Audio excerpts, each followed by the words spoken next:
Namaskar, I'm Pradosh Sharma and you are watching Tritam. In a move to destabilize India's sovereignty, the so-called Khalistani referendum organized by Sikh for Justice in New Zealand has once again highlighted the disruptive agenda of these separatist forces.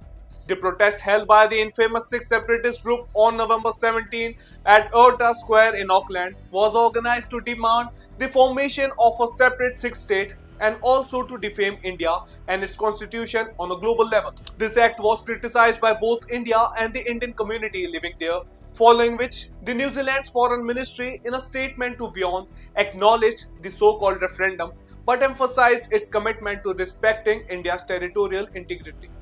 However, this assurance rings hollow for the Indian community given that local authorities granted permission for the event under the pretext of the right to protest and freedom of expression. While New Zealand's government has reiterated its recognition of India's sovereignty and territorial integrity, the permission granted to Sikh extremists for staging such an anti-India event has raised serious concerns among the Indian diaspora and allies of India globally. This decision has sparked criticism from the Indian diaspora in New Zealand, which has long been a vibrant and law-abiding community contributing significantly to the country's growth. Many see the government's stance as a failure to recognize the malicious intent behind such events. During the protest, a poignant moment captured the sentiment of many when a white New Zealand man confronted the Sikh protesters, asking them to go back to their country and decrying their disgusting yellow flag. His passionate words underscored the frustration of locals who view such activities as disrespectful to the sacrifices of soldiers who fought for the freedom and unity.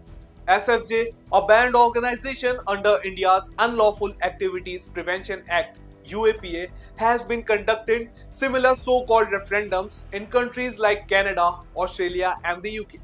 These events are nothing more than attempts to propagate a divisive narrative under the guise of human rights and freedom of expression. Their ultimate goal is to carve out a separate state from India's Punjab region, a move that undermines India's sovereignty and unity. Numerous criminal cases have been registered against SFJ members in India by agencies like National Investigation Agency and the state police forces in Punjab.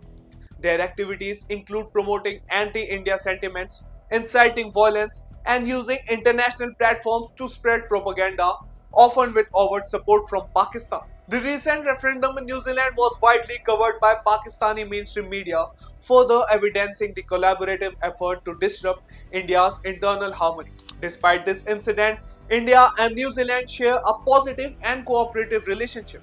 External Affairs Minister Dr. S. Jaishankar and New Zealand's Foreign Minister Winston Peters have engaged in multiple productive discussions this year, focusing on education, technology, agriculture, and Indo-Pacific stability. These dialogues reflect a mutual commitment to fostering peace and development.